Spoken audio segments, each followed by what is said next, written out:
The core reactor was melting. 63 members of the crew were already dead. And somewhere in the Your endless failure has freezing cost dark us everything. behind them, I did what was 342 necessary. pirate ships You were coming doomed to us finish the all. job. We shall see. Captain Xylar stood on the shattered bridge of the Ethelgard, his heavy scaled hands gripping the primary console to keep from falling. This The deck vessel plates will not vibrated fall. with a sickening, Reroute all erratic power to the rhythm. core. It was the Obey death or be rattle destroyed. of a once proud vessel. Darkness closes in, but I Emergency will lights not give. bathed the I have command deck in faced a worse bleeding, than rhythmic this. red. With every pulse of the crimson strobes, Xylar saw the empty stations. He saw the scorched bulkheads. He saw the dried dark blood of his people staining the metallic floor.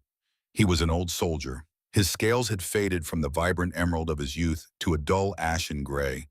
He had commanded ships across the galactic arm for 4 decades. He had seen wars, he had seen peace, and he had seen the slow grinding machinery of the universe chew up good men. But he had never known a failure like this. The weight of it pressed down on his chest, heavier than the failing artificial gravity. He had promised to bring them home. He had looked into the eyes of 63 young men and women, and he had promised them a safe voyage. Now they were wrapped in thermal shrouds in the lower cargo bay, waiting for a burial they would likely never receive. "Captain," a voice broke through the hum of failing machinery. It was Kalis, his second in command. The young officer was bleeding from a deep laceration above his left eye. His hands trembled over the navigation interface, not from fear, but from the bone-deep biting cold. Life support was failing. The ambient temperature on the bridge had already dropped below freezing. Ice crystals were forming on the edges of the primary viewport, framing the endless, unforgiving void of space in a jagged white ring. "Report," Xylar said. His voice was a low, gravelly rumble. He did not yell. He did not show his despair. A captain does not have the luxury of panic. "Main propulsion is at 12%, Kalis said, his breath pluming in white clouds in the freezing air. "Primary shields are gone. Secondary kinetic barriers are shattered. The quantum drive is fused to slag. We are drifting on emergency thrusters." "In the pursuit?" Ilar asked, though he already knew the answer. Kalis swallowed hard. "Vokatar's fleet. They are still tracking our quantum wake. 342 vessels. Heavy cruisers, slaver frigates, and Vokatar's own dreadnought. They are 12 hours behind us, maybe less." Xylar closed his eyes. Vokatar. The name alone was a curse in the Outer Rim. The pirate warlord did not just destroy ships. He made a spectacle of it. He took captives. He took slaves. He took the dignity of his enemies before he took their lives. If the Ethelgard was boarded, the survivors would face a fate far worse than dying in the cold vacuum of space. "We need a port," Xylar said, his voice hard. "We need a sanctuary. Somewhere to repair the core before it breaches, or somewhere to make a final stand." "Captain, we are in the dead zone," Kalis replied, his fingers flying over the cracked glass of his console.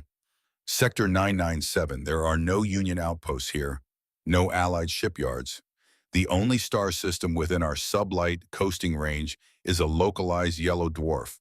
System Sol. Inhabited." "Yes," Kalis said, scanning the ancient fragmented data files of the Union registry. "Planet 3, local designation Earth. But the records?" "Captain, the records say they are primitive, a pre-warp civilization, fractured into tribal nation-states, no unified global government, no orbital infrastructure capable of handling a vessel of our mass." Xylar stared out the viewport. The yellow dwarf star was a distant, mocking point of light in the darkness. A primitive world. A world of atmospheric combustion engines and crude radio waves. Going there was pointless. They would find no dry docks. They would find no plasma engineers.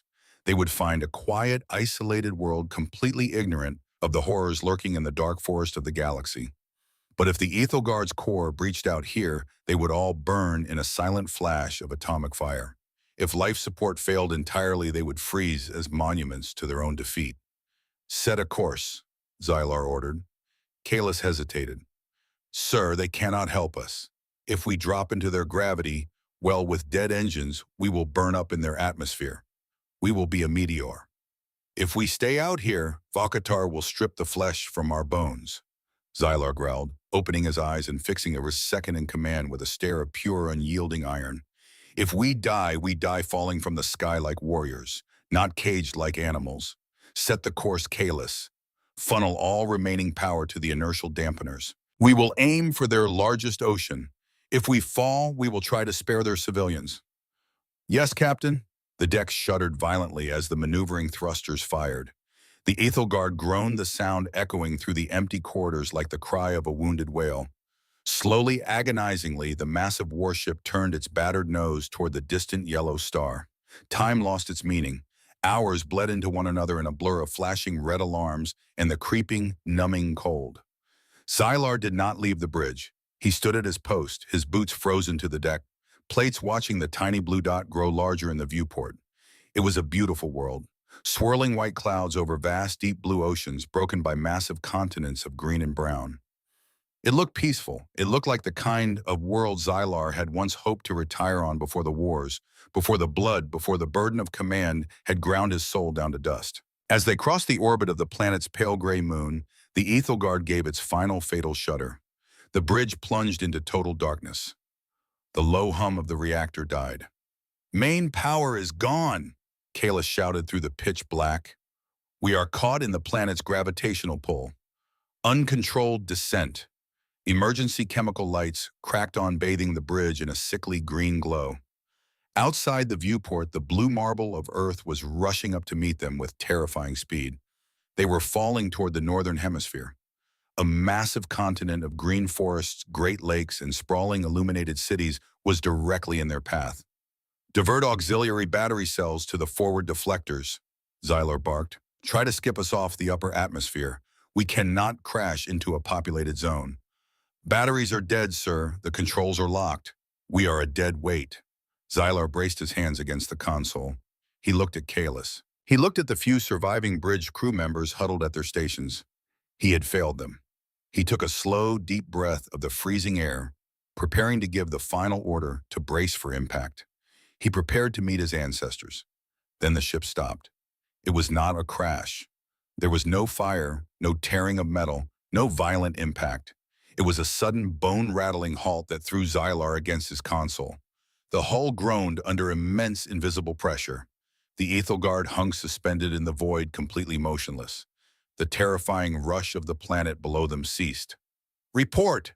Xylar gasped, pushing himself up, his ribs aching from the impact.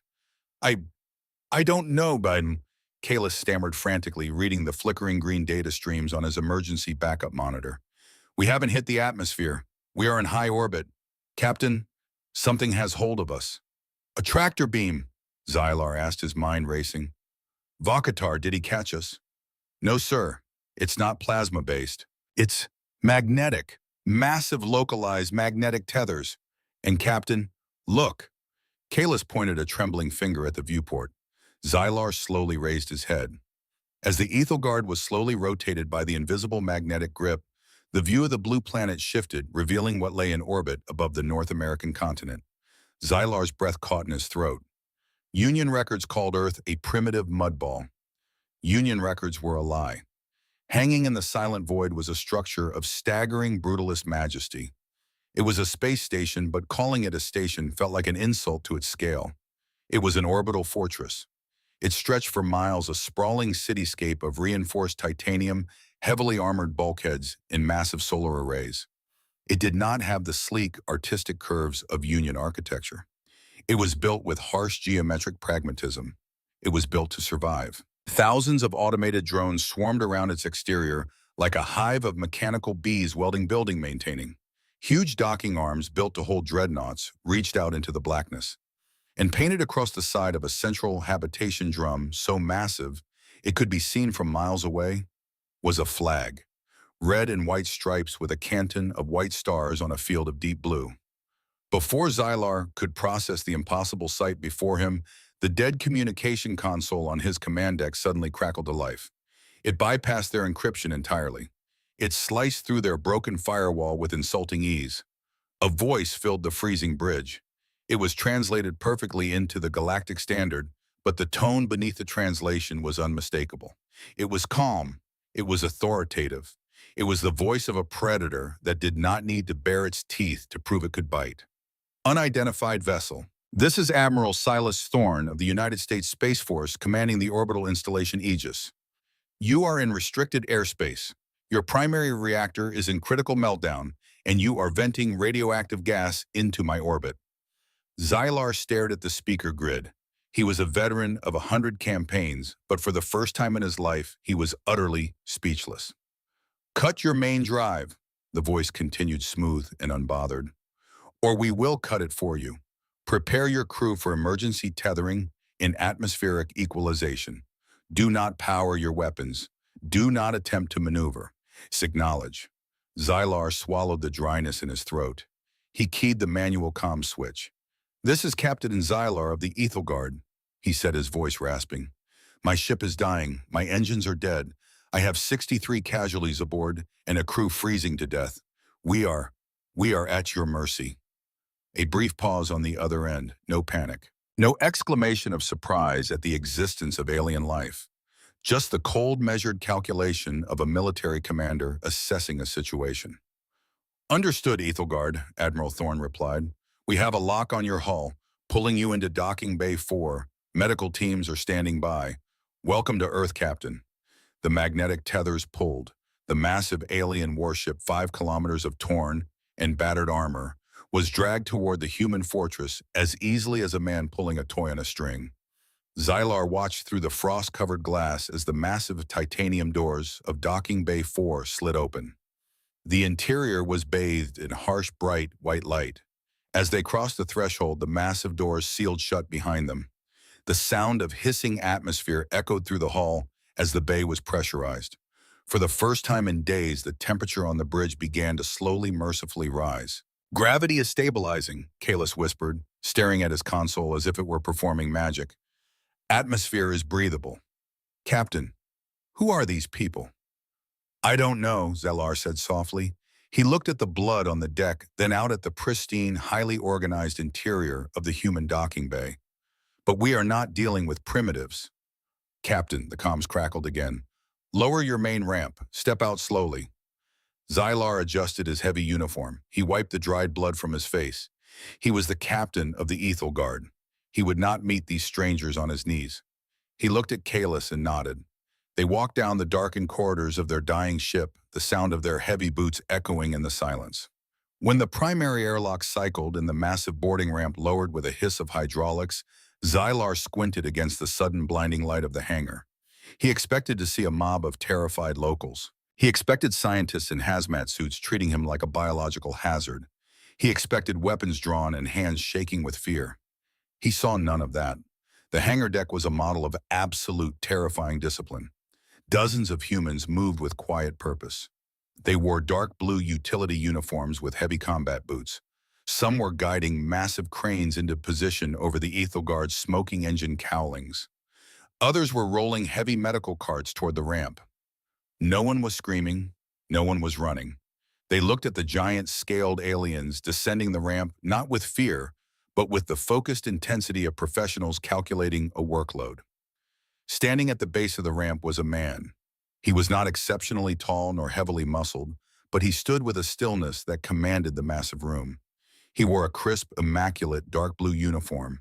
A constellation of silver stars rested on his collar. His hair was iron gray, cut close to the scalp. His face was weathered-lined with years of hard decisions and sleepless nights. But it was his eyes that struck Xylar. They were a pale, piercing blue, and they held absolutely no fear. Xylar stopped at the bottom of the ramp. He drew himself up to his full imposing height, looking down at the human. "I am Captain Xylar," he said, his deep voice carrying across the hangar. "We are hunted. There is an armada of butchers following our wake. If we stay here, we bring a war to your world. We bring death to your doorstep." Admiral Silas Thorne did not flinch. He did not step back. He simply looked at the massive alien, then looked past him at the smoking ruin of the Ethelgard. Thorne reached into his pocket, pulled out a small, rugged communication device, and brought it to his mouth. "Decker," Thorne said, his voice calm, "the reactor casing on the alien bird is cracked. Get your team up there and seal it before it contaminates my deck." A gruff voice crackled back over the device. "Copy that, Admiral. Give me 10 minutes and a roll of duct tape." Thorne lowered the radio and finally looked Xylar in the eyes. "You're leaking radiation on my deck, Captain." Thorne said, his tone flat, completely ignoring the threat of an alien armada. Let us worry about the war. You get your wounded to my medics. We have work to do. Xylar stood frozen. He had expected panic. He had expected hostility. He had expected to be turned away. He had never in his long and violent life expected to be treated like a routine maintenance issue by a man who seemed entirely unbothered by the apocalypse heading his way. Admiral, Xylar said, his voice faltering for the first time. You do not understand. Vokatar will burn this station to ash. He has 300 ships. A ghost of a smile touched the corner of Silas Thorne's mouth. It was a cold, hard thing. 300, Thorne repeated quietly. He looked up at the ceiling of the massive bay as if looking through the metal to the stars beyond. Good. Saves us the trouble of hunting them down. Thorne turned on his heel and began walking toward a command post set up near the medical base. He paused, looking back over his shoulder at the stunned alien captain. Welcome to Earth, Xylar. Get comfortable. We don't lose on our home turf. Xylar watched the human walk away. The air in the hangar smelled of ozone welding torches and sterile medical supplies. It was the smell of industry. It was the smell of survival. For the first time since the slaughter of his crew began, the heavy, suffocating knot of despair in Xylar's chest began to loosen. He looked at Kalis, who was staring at the humans with wide, disbelieving eyes. They had come to a primitive grave to die. Instead, they had stumbled into the forge of a sleeping giant, and the giant had just opened its eyes. The belly of the Athigard was a graveyard of shattered crystal and melted conduits. It smelled of burnt ozone, vaporized copper, and the lingering copper tang of alien blood. For 3 days it had been a tomb. Now it was a shipyard. Captain Xylar stood on the graded catwalk above the primary reactor housing, watching the humans work. He had expected scientists in pristine coats debating quantum mechanics and measuring radiation yields with trembling instruments. He had expected committees and delays. Instead, he got Harlan Decker. Chief Engineer Decker of the United States Space Force did not wear a lab coat. He wore heavy, fire-resistant coveralls stained with black grease and hydraulic fluid. His hands were thick, calloused, and currently buried wrist-deep in the delicate, highly classified neural webbing of the Athigard's plasma manifold. Sparks showered down around him like a waterfall of dying stars bouncing harmlessly off his heavy leather boots. "Hand me the heavy driver," Decker grunted, not looking up. "Not the delicate one, the big one. We need to torque this casing before the pressure builds." A junior human engineer slapped a massive pneumatic drill into Decker's outstretched hand. The tool looked crude. It looked like something designed to crack asteroids, not repair a Class 9 interstellar engine. "Chief Decker," Xylar called out, his deep voice fighting through the screech of grinding metal. "That housing is composed of hyper-aligned crystalline lattice. If you apply blunt kinetic force..." "Captain, with all due respect, your lattice is cracked," Decker interrupted, firing the pneumatic driver. The sound was deafening. "It's leaking alpha radiation and it's losing containment. Crystal is pretty, but it shatters. We don't do pretty down here." Xylar gripped the railing. He watched in horrified fascination as Decker and his crew manhandled the delicate alien machinery. They weren't using harmonic frequencies to realign the core. They were bolting massive slabs of high-density earth titanium directly over the breaches. They were stripping out the elegant, failed plasma relays and replacing them with heavy brutalist conduits thicker than a man's torso. "It's a brute force patch," Kalis whispered, standing beside Xylar. The young officer looked exhausted, leaning heavily against the guardrail. "They are bypassing the safety limiters entirely. They are treating a warp core like a combustion engine." "Is it working?" Xylar asked softly. Kalis checked the portable diagnostic pad in his hands. He blinked his heavy-scaled eyelids. He tapped the screen, assuming it was malfunctioning. He tapped it again. "The radiation leak is contained," Kalis said, his voice hollow with disbelief. "Core temperature is dropping. Output efficiency is..." "It is at 120%, Captain. They are forcing the reactor to pull power through their titanium shunts. It is barbaric, it is inelegant, and it is completely stable." Xylar looked down at the grease-stained humans. They moved with a rhythm born of 1,000 repetitive drills. No wasted motion, no panic. When a pressure valve blew, showering them in scalding steam, they didn't retreat. A medic stepped in, sprayed a numbing foam on a burnt forearm, and the engineer went right back to the wrench. They were builders. They were mechanics. They looked at the peak of Union engineering, saw its flaws, and fixed it with heavy metal and sweat. Down below, the pneumatic drill spooled down. Decker wiped his brow with a greasy rag, leaving a black smear across his forehead. He looked up at Zilarbal and gave a short, sharp nod. "Core is sealed," Captain Decker called out. "She ain't gonna win any beauty pageants, but she'll hold together. You got your heartbeat back." Xylar felt a weight lift from his shoulders, a weight that had been crushing him for days. He slowly descended the metal stairs to the reactor floor. He stood before Decker, towering over the human by nearly 3 feet. "You have saved my ship, Chief Decker," Alar said, pressing his right hand to his chest in a traditional gesture of deep respect. "You have saved my crew. I do not have the words in your language to express my debt." Decker snorted, shitting the rag onto a nearby crate. "Don't need words, Captain. Just doing this job." Decker walked over to a heavy metal toolbox. He popped the latches and pulled out a battered stainless steel thermos. He unscrewed the cap, pouring a steaming pitch-black liquid into the metal cup. The scent hit Xylar instantly. It was harsh, acrid. It smelled of burnt earth and sharp chemicals. Decker took a sip, sighed, and then poured a second cup from a spare mug sitting on the crate. He held it out to the alien captain. "You look like you haven't slept since the asteroid age," Decker said flatly. "Drink this." Xylar took the small cup in his massive scaled fingers. The heat seeped through the metal. Kalis took a step forward, his eyes wide. "Captain, wait. Our biological scanners flagged their nutritional intake. That liquid contains a mild neurotoxin. It forces the central nervous system into an artificial state of stress." Decker chuckled, a low rumbling sound. "Kid, if you think this is toxic, you should see what they serve in the Navy mess halls. It's coffee. It won't kill you, but it will keep you standing." Xylar looked at the dark liquid. He was so tired his bones ached. His mind was a fog of grief and adrenaline. He raised the cup and tipped it back. The bitterness was profound. It tasted like roasted dirt and sheer willpower. For a brief second, his alien biology rebelled. Then a sharp electric shockwave ripped through his nervous system. His vision sharpened. The heavy fog in his brain burned away like mist under a blazing sun. His heart beat with a steady, commanding rhythm. Xylar exhaled a long breath. He looked at the empty cup, then at Decker. "This is, fuel," Xylar rumbled. "Damn right it is." Decker grinned, picking up his wrench. "Night shift's best friend. Welcome to the working class, Captain." The moment of quiet camaraderie was shattered by the screech of the general alarm. It was not the low, pulsing red of a mechanical failure. It was a high, piercing klaxon that cut through the hangar bay like a physical blade. The white work lights snapped off. Blood-red tactical illumination flooded the cavernous space. Kalis's diagnostic pad began to chime wildly. The young officer stared at the screen, the green light reflecting in his terrified eyes. "Captain," Kalis gasped, "the long-range orbital buoys.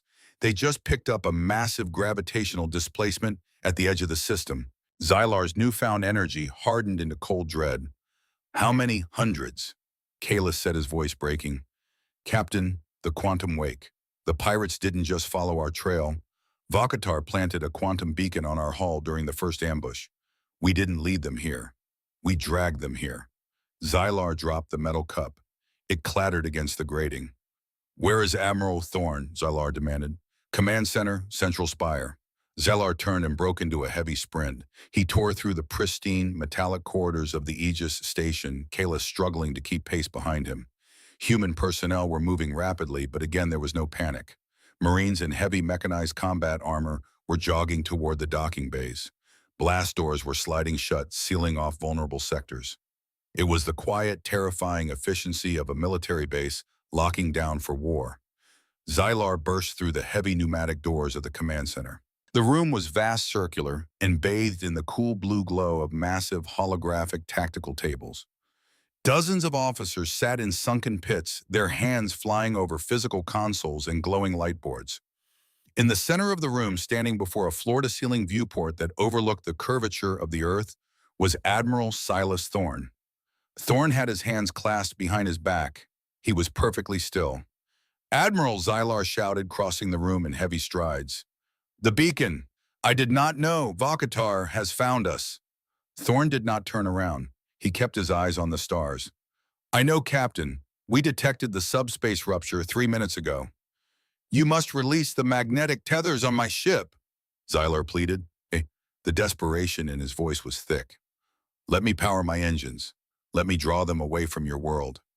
If I launch now, I can lead them into the deep void.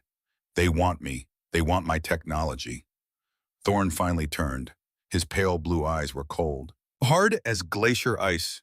And what then, Captain? You make a run for deep space with a patched reactor. You die in the dark.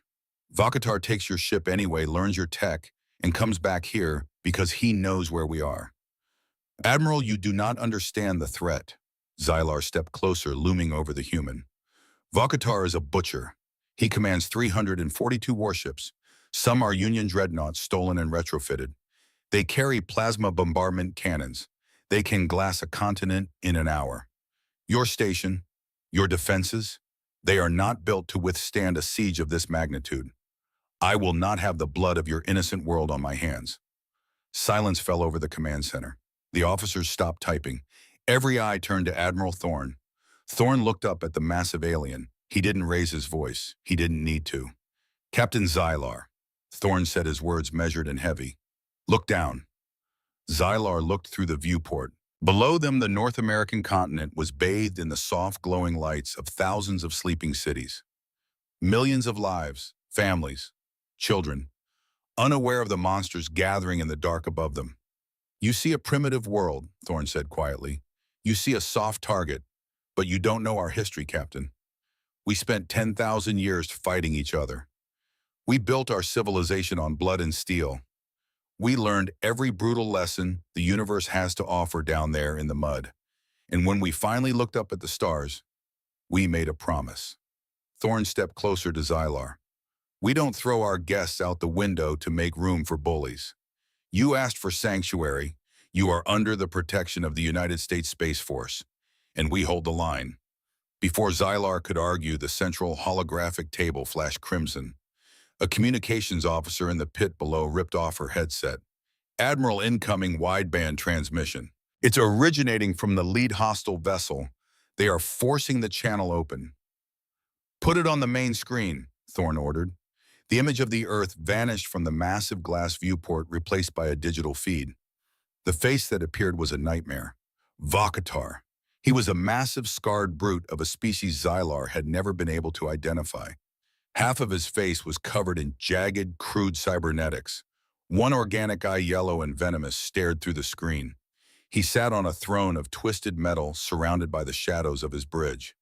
Unidentified orbital platform, Vokatar hissed. His voice was like grinding stones.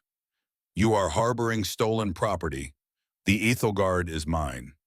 Thorn stood tall, his hands clasped behind his back. This is Admiral Silas Thorn of the Aegis Orbital Installation. You have entered sovereign human territory. Cut your engines and prepare to be boarded for inspection, or you will be fired upon. Vokatar laughed. It was a horrible, wet sound. A bold little primate, the pirate warlord sneered. I have scanned your world. Weak energy signatures, primitive kinetic platforms. I bring 342 ships of war. I bring plasma fire that will melt your ice caps and turn your cities to glass. Vokatar leaned forward, his cybernetic eye whirring. I give you one standard rotation of your planet. Lower your shields. Surrender the alien ship and its crew to me. Do this, and I will only take half of your population as slaves. Refuse, and I will turn your continent into a burning crater. The choice is yours, Admiral. The screen snapped to black. The image of the Earth returned to the viewport. The command center was deathly silent. Xylar felt his heart sink into his stomach. It was over. The ultimatum had been delivered. The sheer scale of the threat was too much for a single isolated station to handle. Vokatar wasn't just threatening a ship anymore. He was threatening an extinction-level event. The guilt crashed over Xylar like a physical wave. He had brought death to billions. He looked at Thorn, expecting to see fear. He expected to see the Admiral ordering the Ethelgard to be ejected into space. It was the only logical choice. Admiral Thorne walked slowly over to the tactical table. He picked up a ceramic mug that had been resting on the console. He took a long, slow sip of dark coffee. He set the mug down. The clink of ceramic on metal echoed in the quiet room. Thorne looked at his communications officer. "Mute our transmission feed. Thorne said. "Let him wait in the dark." He turned to his tactical officer, a young man with sharp eyes and a clenched jaw. "Lieutenant," Thorne said calmly, "status of the enemy fleet." "They are holding formation at the edge of the lunar gravity well, Admiral. 342 vessels. They are charging plasma manifolds for orbital bombardment." Thorne nodded once. "And our boys," the lieutenant allowed a small, wolfish grin to break across his face. "In position, sir. Holding at condition dark." Xylar frowned confusion warring with his despair. "Condition dark, Admiral, what are you doing? You have this station and a handful of defense satellites. You cannot fight an armada." Thorne looked at Xylar. "Captain, I told you. You don't know our history, and you certainly don't know our capabilities. We didn't build a single space station and call it a day." Thorne reached out and pressed a single physical red button on the edge of the holographic table. "Drop the veil," Thorne ordered. Outside the viewport, the void of space seemed to ripple. It was as if a massive invisible curtain was being pulled back. The space behind Earth's moon, which had been empty and black just a moment before, suddenly warped and distorted. Xylar gasped. Kalis grabbed the railing, his jaw dropping in absolute shock. They weren't just ships. They were leviathans, hundreds of them. Fading into the visible spectrum was a fleet of terrifying proportions. They were shaped like jagged spearheads, painted in radar-absorbent gunmetal black. They had no glowing plasma nacelles. They had no fragile, elegant rings. They were armored bricks of heavy titanium and composite plating, brutal and unforgiving. Along the spine of every single vessel was a massive linear magnetic accelerator, a railgun, weapons of pure kinetic fury built not to burn an enemy, but to shatter them with the force of a localized meteor strike. As Xylar watched, the running lights of the human fleet snapped on. Thousands of red and blue lights illuminated the dark. The sheer mass of the fleet dwarfed Vokatar's armada. They had been there the whole time, hiding in the shadow of the moon, masked by an optical and thermal cloaking grid that Union science declared impossible for a species of this age. USSF 1st, 3rd, and 7th Fleets reporting in, the tactical officer said, his voice ringing out in the silent command center. "Optical camouflage disengaged. All kinetic batteries are spun up. Magnetic locks disengaged. We have target lock on all 342 hostile vessels." Thorne stood before the viewport, watching the massive human dreadnoughts slide into an aggressive spearhead formation directly between the Earth and the pirate armada. "They wanted to see what a primitive world looks like," Thorne said, his voice dropping to a low, dangerous gravel. "Let's show them." Xylar could not speak. He could barely breathe. He looked at the vast, silent armada holding the line above the blue world. He looked at the calm, unyielding faces of the human officers in the room. He realized then with absolute certainty that Vokatar had not cornered prey. The pirate had kicked the door to a sleeping dragon's cave, and the dragon was awake. The void between the Earth and the pirate armada was no longer empty. It was filled with the silent, suffocating weight of 300 American warships. They did not glitter. They did not glow with elegant, ethereal light. They hung in the dark like iron wolves, their hulls painted in a radar-absorbent black that drank the starlight. They were built with the brutal, unapologetic geometries of a species that understood war not as an art, but as a grinding industrial science. Captain Xylar stood in the Aegis Command Center, his heart hammering against his ribs. The holographic tactical table bathed the room in a cold blue light, mapping the standoff.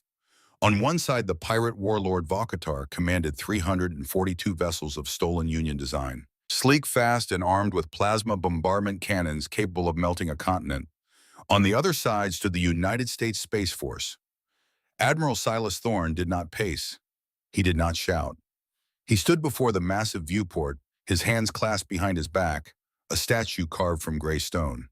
"They are scanning our fleet, Admiral," the tactical officer reported. His voice was steady, betraying no fear. "They are attempting to read our energy signatures. Our stealth bafflers are fully disengaged." Let them look, Thorne said quietly. Let them see exactly what is standing between them and my planet. Aboard the pirate flagship, panic was a sudden physical thing. Vakatar's transmission had been cut, leaving him staring at the optical sensors in blind disbelief. 10 seconds ago, the Earth had been a defenseless primitive sphere. Now a wall of heavy cruisers and dreadnoughts formed an unbreakable phalanx above the atmosphere. But Vakatar was a warlord. He had built his empire on terror and momentum. He could not back down. Not in front of his fleet, not for a species of soft, hairless primates. Hostile fleet is charging weapons, the Aegis sensor officer, Ian, called out. Massive plasma spikes detected across their entire front line. They are attempting a synchronized alpha strike. Xylar gripped the metal railing of the command pit. Admiral A synchronized plasma strike of that magnitude will overwhelm any localized deflector shield. You must scatter your fleet. Thorne didn't blink. He didn't even turn his head. Hold formation, Thorne ordered. Bring the Aegis grid online. Interlocking fields. Let them break their teeth. Outside the viewport, the pirate armada opened fire. It was a breathtaking, horrifying spectacle.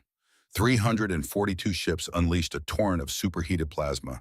The void ignited. Streaks of blinding neon green and searing violet fire tore across the darkness. A tidal wave of destruction aimed directly at the human line. It was enough firepower to turn a moon to slag.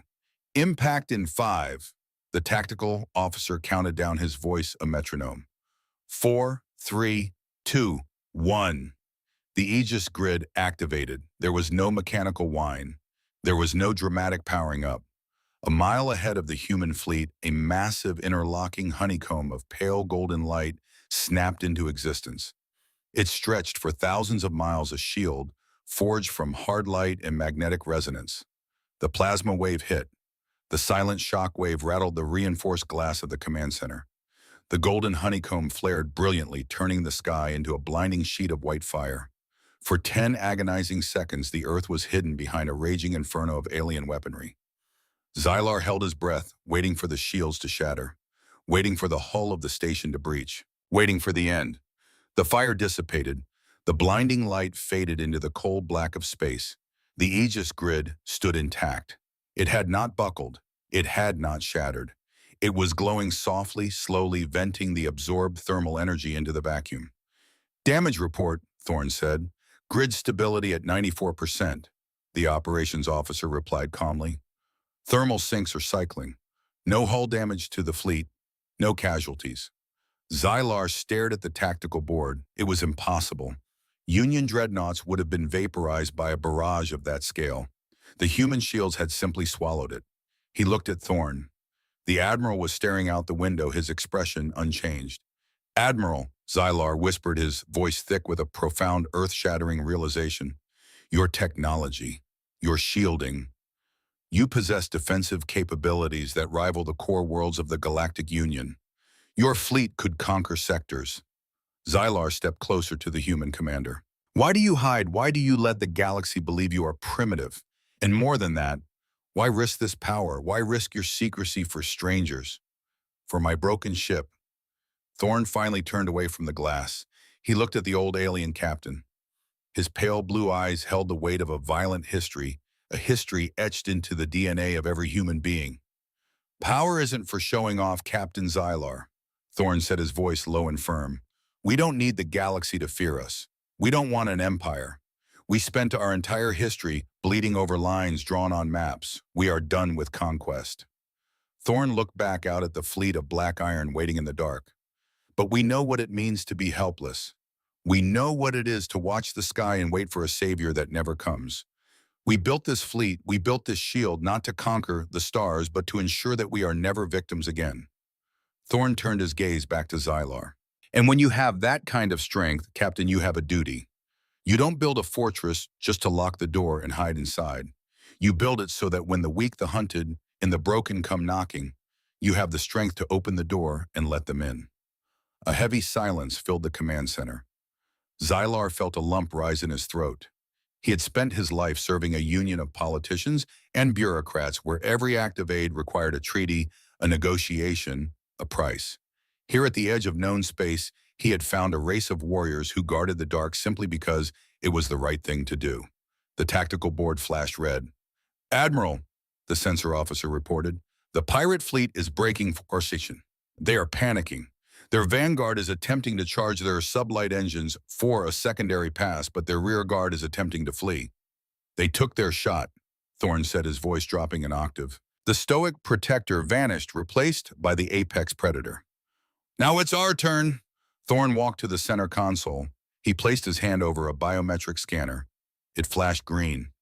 "All vessels, this is Command Thorne," said his voice broadcasting across the entire human fleet. "Weapons free, break their backs." The response was immediate. Target locks confirmed, firing main batteries. The human fleet did not use plasma. They did not use lasers. They used something far older, far more brutal, perfected over centuries of warfare. Along the spine of every human dreadnought, the massive linear accelerators charged. The magnetic capacitors whined a sound that vibrated through the hull of the Aegis station. Then they fired.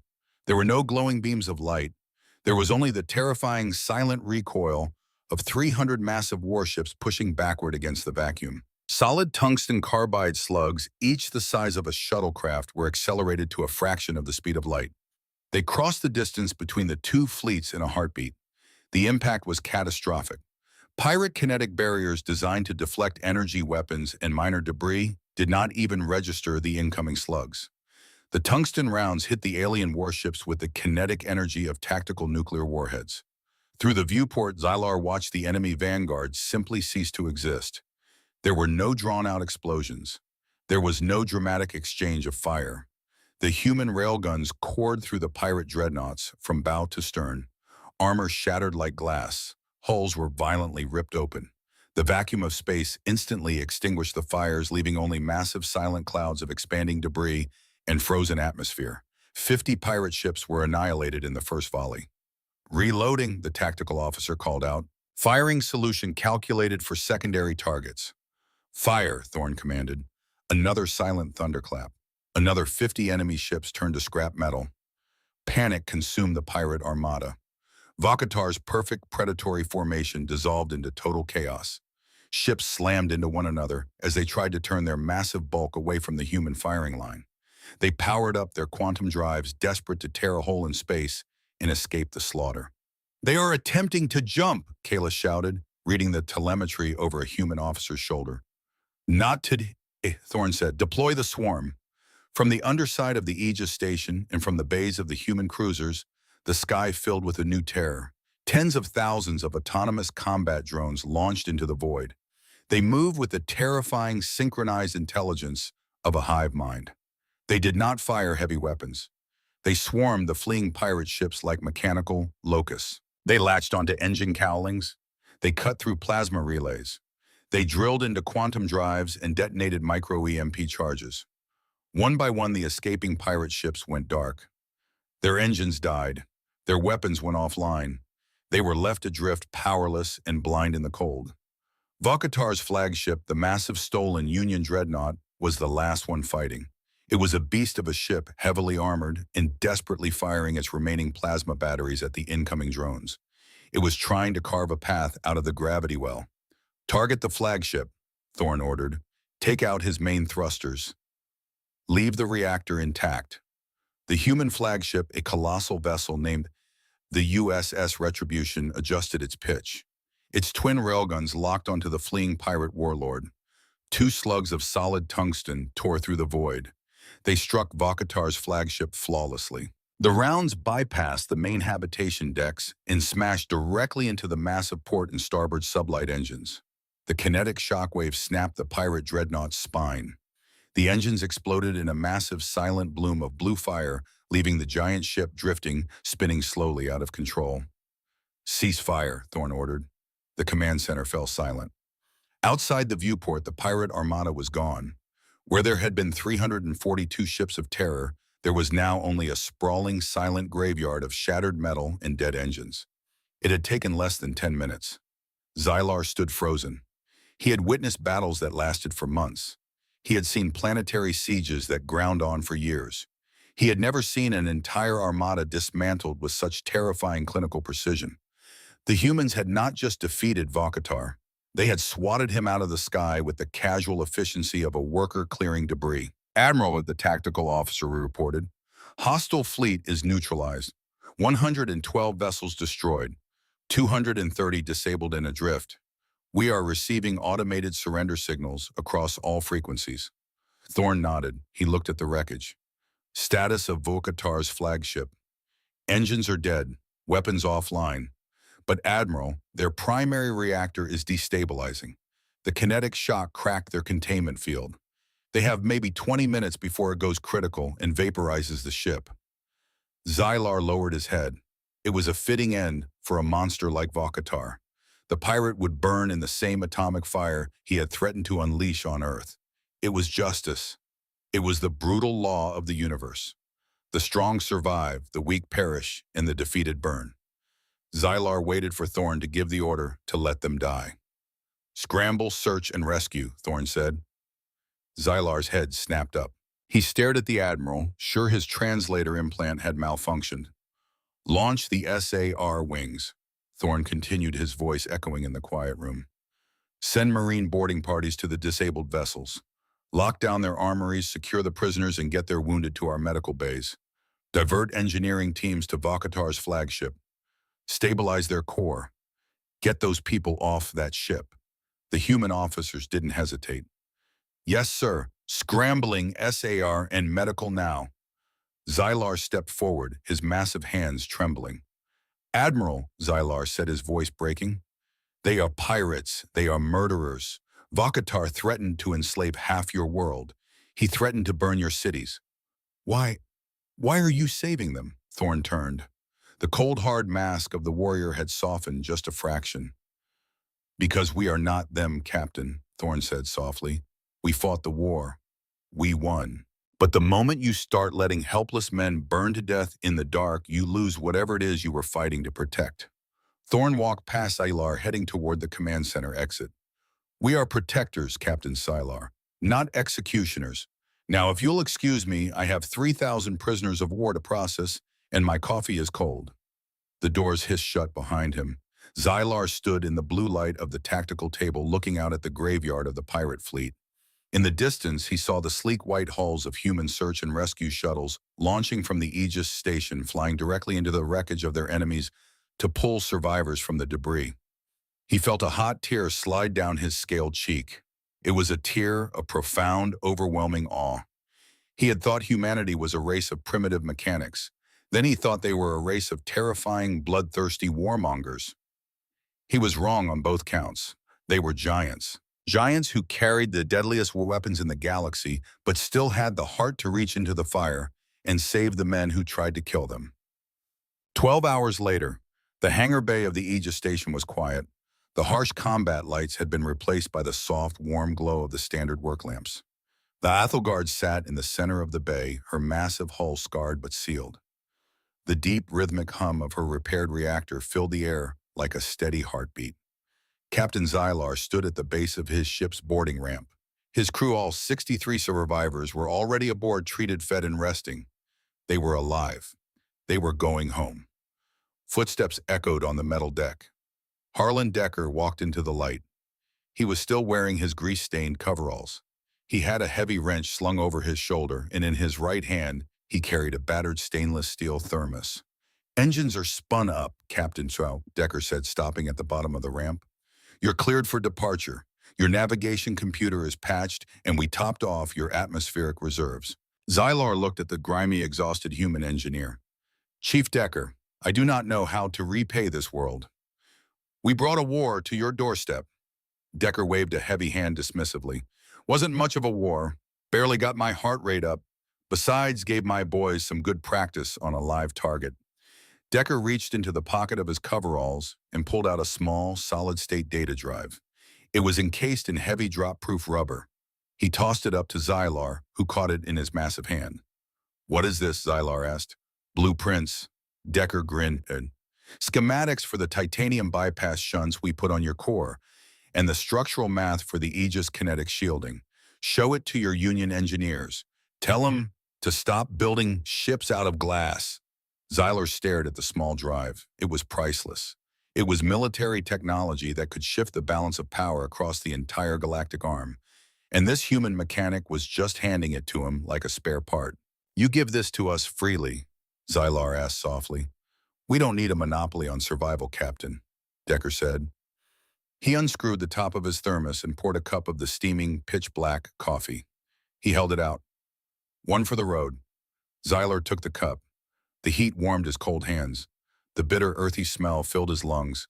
He drank it down in one gulp, embracing the harsh electric jolt it sent through his system. He handed the cup back to Decker. Xylar placed his right fist over his heart's and bowed his head deeply, the greatest sign of respect his people could offer. "May your skies remain clear." "Harlan Decker," Xylar said. "Keep your head down out there, Xylar," Decker replied, turning to walk away. "And if you ever need a tune-up, you know where to find us." Xylar walked up the ramp. The heavy airlock hissed shut, sealing him inside the Athelgard. He made his way to the bridge. Kalis was at the navigation console, his face bathed in the soft green light of the repaired systems. The young officer looked up, his eyes bright. "We are ready, Captain. Magnetic tethers are released. We are clear for sublight acceleration." "Take us out, Kalis," Xylar said, stepping up to the primary command console. "Slowly. Give them our respect." The Ethelgard drifted out of the massive titanium doors of Docking Bay 4. As they cleared the station, the sheer scale of the human operation came into view once more. The Aegis station hung in the dark, a fortress of iron and light. Below it, the Earth spun silently, beautiful and entirely safe. And holding position in the void, standing watch over the Blue Pearl, were the black hulls of the United States Space Force. They did not boast. They did not threaten. They simply stood their ground, silent guardians of the deep. Xylar opened his personal captain's log. He engaged the holographic recorder. He looked at the blue planet shrinking in the viewport as the Ethelgard prepared for its quantum jump. "This is Captain Xylar of the Union-based Ethelgard. Final entry for this cycle." His deep voice echoed in the quiet of the bridge. "We were hunted. We were broken. We sought refuge in the shadow of a world we believed to be primitive. We were fools." Xylar paused, looking at the data drive resting on his console. "We found a species that forged themselves in fire. A species that wields the kinetic fury of a dying star, yet chooses to reach into the wreckage to save the men who came to destroy them. The Galactic Union must never test the patience of Earth. If we provoke them, we will be swept away like dust." The stars outside the viewport began to stretch into long lines of white light as the quantum drive engaged. "But," Xylar said, a small, weary smile touching his face for the first time in a month, "if you are broken, if you are hunted, if the dark forest of the galaxy is closing in around you," the Ethelgard leaped into the quantum slipstream, leaving the Sol system behind. "Do not despair," Xylar's voice finished, committing the log to eternity. "When you call for help, humans will come. Always."